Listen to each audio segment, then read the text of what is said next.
Hello friends, मैं तरुण कुमार आपका अपने यूट्यूब चैनल इंग्लिश क्लासेस में स्वागत करता हूं।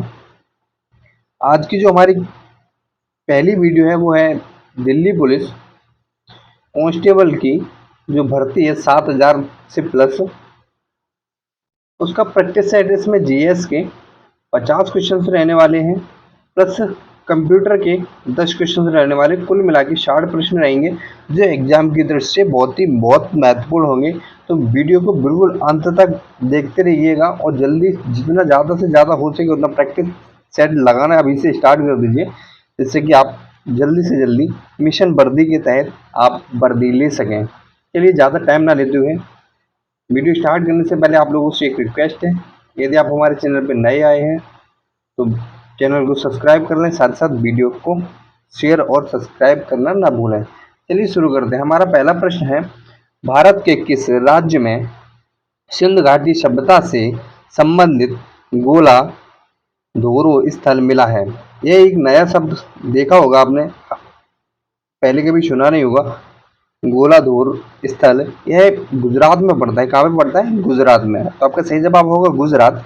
आपका अगला प्रश्न, दिल्ली सल्तनत की स्थापना किस वर्ष की गई थी? तो जो दिल्ली सल्तनत है उसकी स्थापना 1206 ईस्वी में की गई थी। तो 1206 ईस्वी में किस वंश की स्थापना की हुई थी? तो वो हुई थी गुलाम वंश की। किसकी?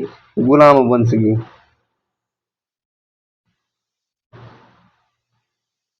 वंश की स्थापना हुई थी। और इसकी स्थापना की किसने थी? तो इसकी स्थापना की थी कुतुबुद्दीन ऐबक ने। किसने की थी? कुतुबुद्दीन ऐबक ने। और इसी जो गुलाम वंश है इसी को बाद में दिल्ली सल्तनत के नाम से जाना गया।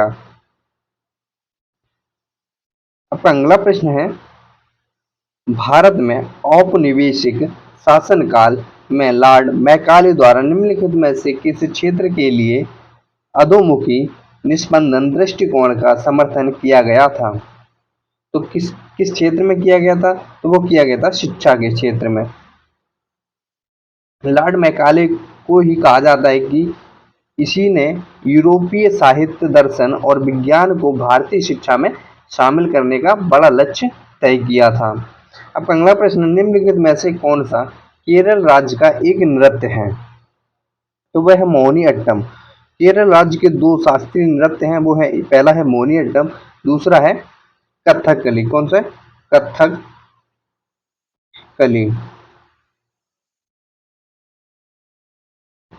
आपका अगला प्रश्न है, काशी काशी विश्वनाथ मंदिर निम्नलिखित में से किस नदी के तट पर स्थित है? नदी के तट पर स्थित कुछ शहर, कुछ नदी, टेम्पल्स, कुछ स्थान, ये बहुत ही महत्वपूर्ण हो जाते हैं एग्जाम की दृष्टि से, तो इनको बहुत अच्छे से देखते रहिएगा। तो आपका सही जवाब रहने वाला है वो है गंगा। किस नदी के किनारे स्थित है काशी विश्वनाथ मंदिर? तो है गंगा नदी के किनारे। और ये मंदिर हिंदू हिंदू मंदिरों में से सबसे प्रसिद्ध मंदिर है और यह वाराणसी, उत्तर प्रदेश के वाराणसी डिस्ट्रिक्ट में स्थित है। आपका अगला प्रश्न है, निम्न में से कौन सा पर्व सिक्किम में मनाया जाता है? तो सिक्किम में कौन सा पर्व मनाया जाता है? त्योहार, जो फेस्टिवल्स हैं उनसे एक ना एक क्वेश्चन हर एक एग्जाम में देखने को मिलता है। तो आपका सही जवाब रहने वाला है वो है सोनम सोनम सोनम लोचार। क्या है? सोनम लोचार। यह पर्व सिक्किम में मनाया जाता है। सिक्किम के अलावा यह पर्व असम के कुछ हिस्से में भी मनाया जाता है और यह बौद्ध प्रजाति जो जाति है वह नववर्ष के रूप में इसे मनाते हैं। आपका अगला प्रश्न है,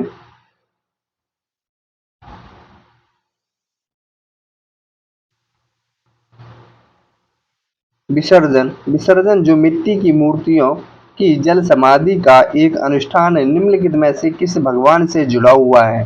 जो विसर्जन है वो किस किस भगवान से जुड़ा हुआ है? तो आप लोगों को पता होगा गणेश चतुर्थी को पूरे भारत में गणेश चतुर्थी के दिन गणेश जी की मूर्ति का विसर्जन किया जाता है और यही हमारा एक अनुष्ठान है जो विसर्जन के रूप में देखा जाता है। आपका अगला प्रश्न है, निम्नलिखित में से हिमालय की कौन सी चोटी भारत में है? तो जो हिमालय है उसकी कौन सी चोटी भारत में है? तो आपका सही जवाब होगा वो होगा कंचनजंगा। क्या होगा? कंचनजंगा। अगर पूछा जाए विश्व की सबसे ऊंची चोटी कौन सी है, तो वो है माउंट एवरेस्ट। कौन सी है? Mount Everest. और अगर पूछा जाए कि भारत की सबसे ऊंची चोटी कौन सी है, तो वो है केटू। केटू।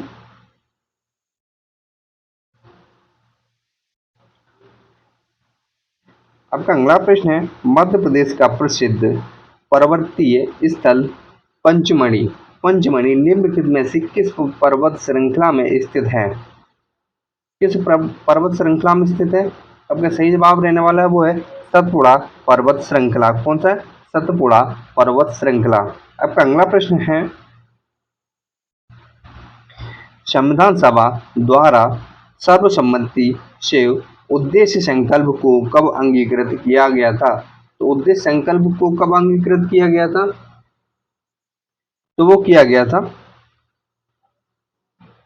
22 जनवरी 1947 को। कब किया गया था? 22 जनवरी 1947 को। किसके द्वारा किया गया था? तो वो किया गया था पंडित जवाहरलाल नेहरू जी के द्वारा। आपका अगला प्रश्न है, किस देश में उत्पादित वस्तुओं और सेवाओं का कुल मूल्य होता है और इसे एक विशिष्ट समय सीमा में मापा जाता है?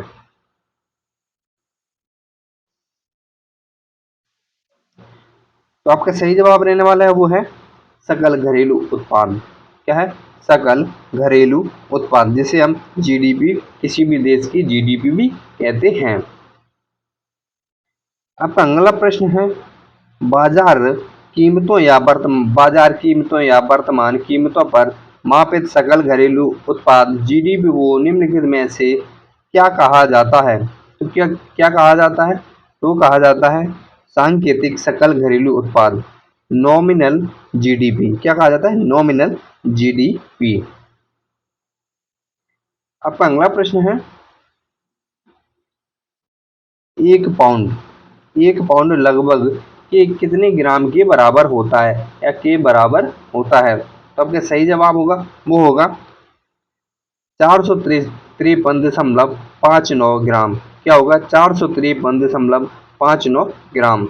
आपका अगला प्रश्न है, उस सहजता की माप है जिस पर एक विद्युत आवेश या ऊष्मा किसी पदार्थ से होकर गुजरती है। तो आपका सही जवाब होगा वो होगा प्रवाह कल।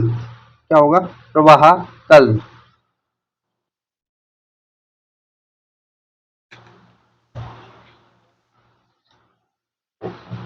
अब अगला प्रश्न है, पादप पादप कोशिका में लवक निम्नलिखित में से क्या कहलाते हैं? जो लवक हैं वो क्या कहलाते हैं? तो आपका सही जवाब रहने वाला है वो है क्लोरोप्लास्ट। क्या कहलाते हैं? क्लोरोप्लास्ट।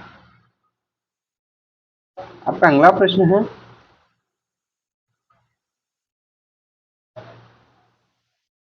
कर्ण छेद टेंशन नामक स्वास्थ्य समस्या शरीर के किस अंग से संबंधित है? जो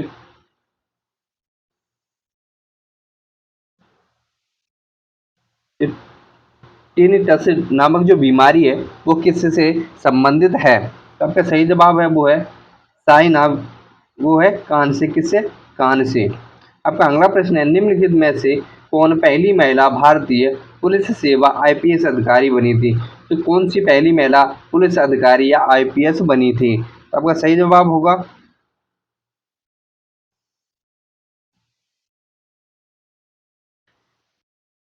तो आपका सही जवाब होगा वो होगा किरण बेदी। किरण बेदी पहली महिला आईपीएस थी।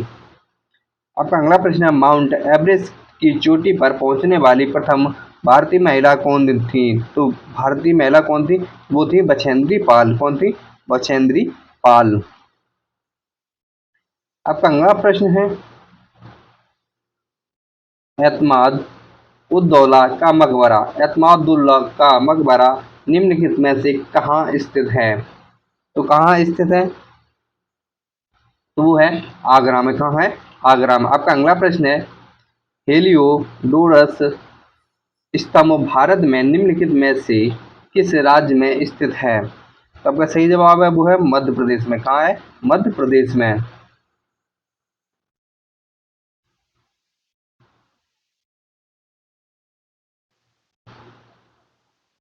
वीडियो आप लोगों को कैसी लगी कमेंट करके ज़रूर बताते रहिएगा।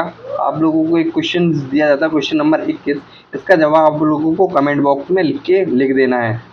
तो क्या प्रश्न है, संयुक्त राष्ट्र संघ यूएन द्वारा निम्नलिखित में से किस अवधि को अंतर्राष्ट्रीय जल एवं स्वच्छता दशक घोषित किया गया था? तो इसका जवाब आप लोगों को कमेंट में लिख देना है। आपका अगला प्रश्न है, निम्नलिखित में से किस संगठन की सहायक कंपनी ने क्लियर वॉक नामक एक सैनिटाइजिंग उद्यान पथ बाल्क बे विस्थापित किया है? तो किसने किया है? वो किया है विप्रो ने। किसने किया? विप्रो ने।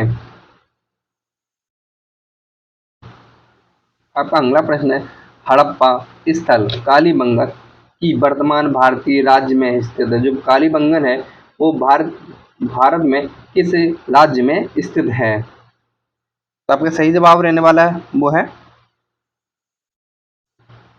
राजस्थान में। कहाँ है? राजस्थान में। यह हड़प्पा सभ्यता का सबसे छोटा नगर था।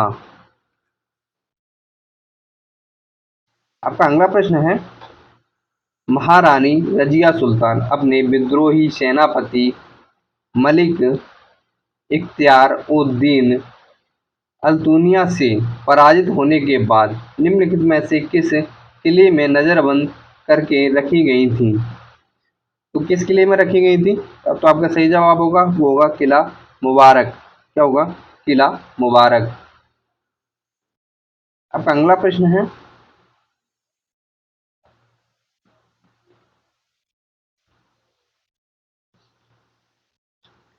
आंग्ल मैसूर युद्ध का समापन निम्नलिखित में से किस लड़ाई के साथ हुआ था? जो आंग्ल मैसूर युद्ध था उसका समापन किस लड़ाई के साथ हुआ था? तो आपका सही जवाब होगा वो होगा श्रीरंगपट्टम की लड़ाई। क्या होगा? श्रीरंगपट्टम की लड़ाई। ये लड़ाई कब शुरू हुई थी? तो ये शुरू हुई थी 5 अप्रैल से लेकर 4 मई तक चली थी 1799 ईस्वी में।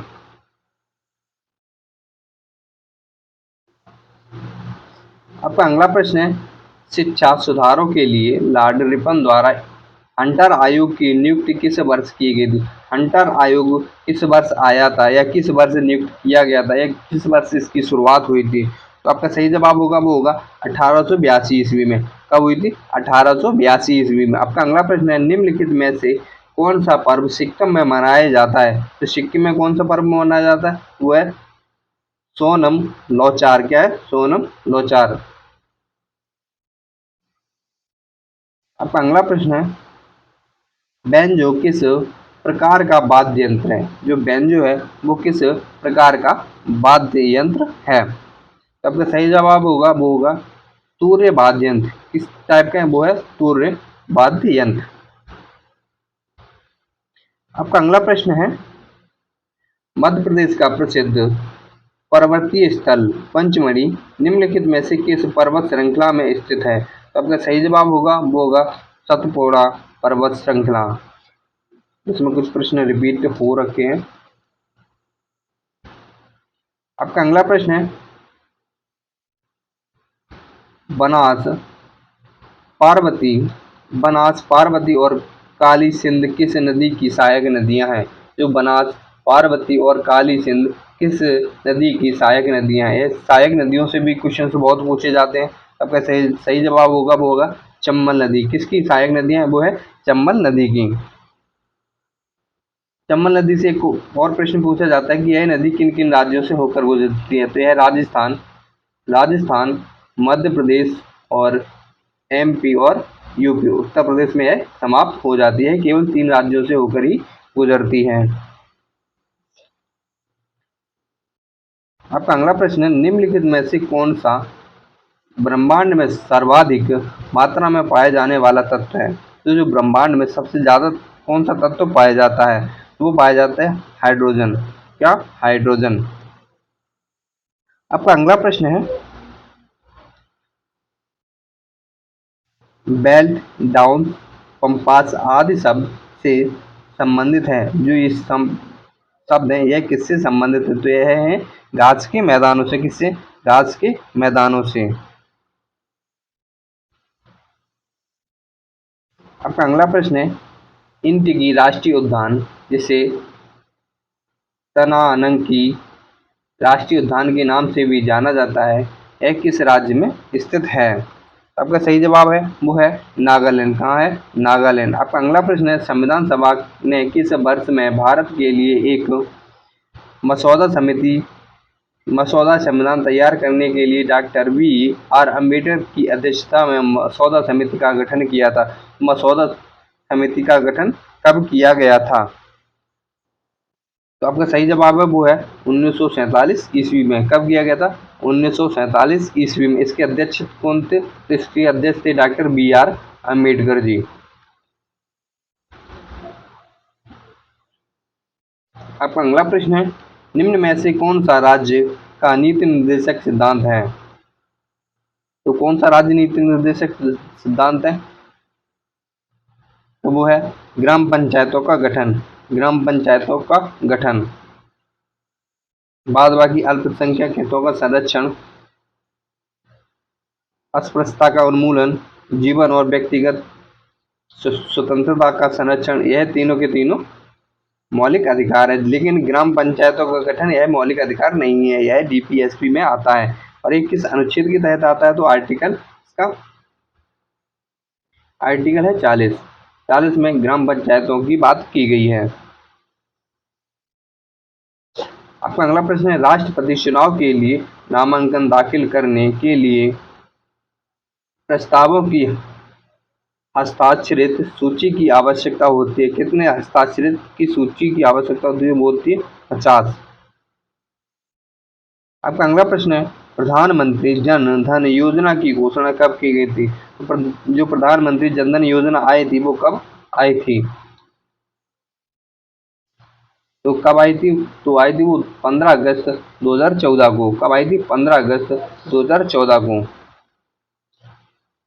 आपका अगला प्रश्न है, निम्नलिखित में से कौन सा क्रेडिट की शर्तों के लिए के अंतर्गत नहीं आता है? कौन नहीं आता है? वह संगठनित पदानुक्रम। क्या है? संगठनित पदानुक्रम।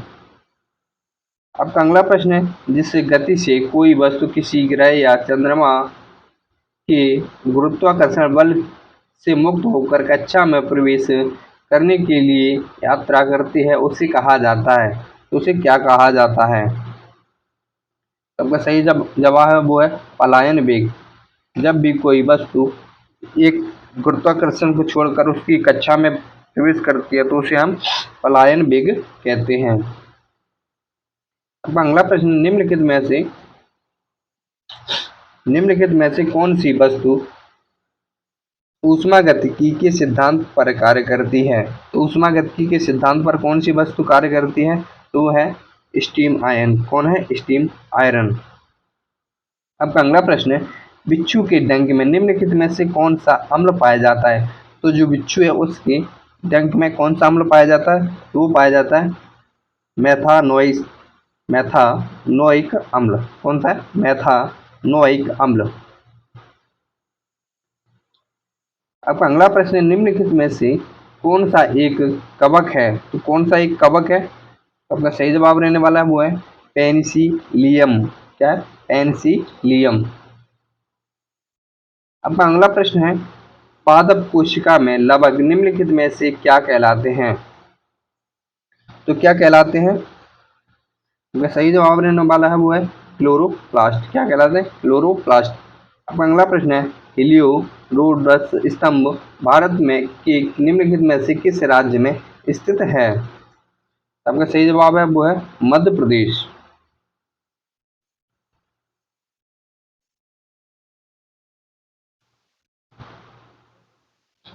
आपका अगला प्रश्न है, भारत में राष्ट्रीय एकता दिवस किसको समर्पित किया गया है? किसके लिए मनाया जाता है? तो आपका सही जवाब है वो है सरदार वल्लभ भाई पटेल।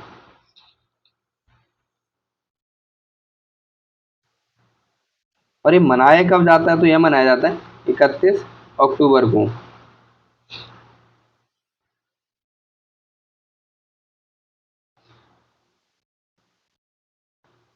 आपका अगला प्रश्न है, ए हैंडफुल ऑफ नट्स नामक पुस्तक किस के द्वारा लिखी गई है? आपका सही जवाब रहने वाला है वो है रशिकन बॉन्ड। किसके द्वारा लिखी गई है? रशिकन बॉन्ड के द्वारा। आपका अगला प्रश्न है, निम्नलिखित में से किस बॉलीवुड कोरियोग्राफर ने हिंदी फिल्म दीवानी दीवानी मस्तानी में अपने उत्कृष्ट कार्य के लिए सर्वश्रेष्ठ कोरियोग्राफी की श्रेणी में 63वां राष्ट्रीय फिल्म पुरस्कार जीता था? तो वो किसने जीता था? वो जीता रेमो डिसूजा ने। किसने जीता? रेमो डिसूजा ने।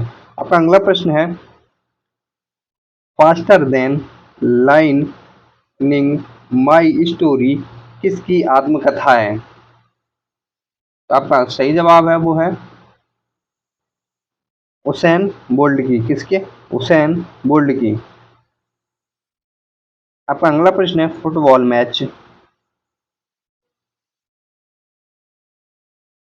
फुटबॉल मैच में अंतराल की अवधि होती है, जो इंटरवल होता है, उसमें कितने मिनट का समय दिया जाता है? या दो मैचों के बीच कितने, दो पारियों के बीच कितने समय का अंतर होता है? आपका सही जवाब होगा वो होगा 15 मिनट का। कितना? 15 मिनट का। आपका अगला प्रश्न है, भारतीय संविधान का कौन सा अनुच्छेद उच्च न्यायालय को नागरिकों के मौलिक अधिकारों के प्रवर्तन के लिए रिट जारी करने का अधिकार देता है? उच्च न्यायालय। तो उच्च न्यायालय आता है आर्टिकल 226 के तहत। इसके तहत आता है 226 के तहत। ये आपके 50 क्वेश्चन जीएस के थे। अब आता है कंप्यूटर। कंप्यूटर के 10 क्वेश्चन कंपलसरी है, जो एग्जाम की दृष्टि से बहुत ही महत्वपूर्ण है, तो इनको देखना ना भूलिएगा। ये बहुत महत्वपूर्ण प्रश्न रहने वाले हैं एग्जाम की दृष्टि से, दिल्ली पुलिस के लिए। तो कंप्यूटर का हमारा पहला प्रश्न है, एक वर्कशीट में एक पंक्ति और एक कॉलम का प्रतिच्छेदन है, तो प्रतिच्छेदन क्या है?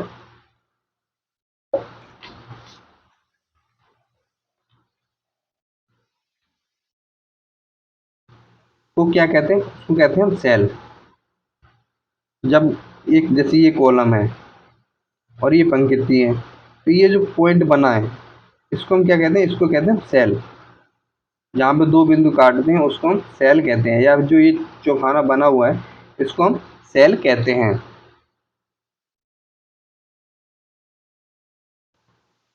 आपका अगला प्रश्न है, आमतौर पर आने वाले ईमेल को स्टोर करने के लिए निम्नलिखित में से किस फोल्डर का उपयोग किया जाता है? जो आमतौर पर जो मेल्स आते हैं, हम उनको किस फोल्डर में सेव करते हैं? सबका सही जवाब होगा वो होगा इनबॉक्स में। किसमें? इनबॉक्स में। ये जब हम कोई चीज़ भेजते हैं तो उसको किस में डालते हैं? सेंड बॉक्स में। आपका अगला प्रश्न है,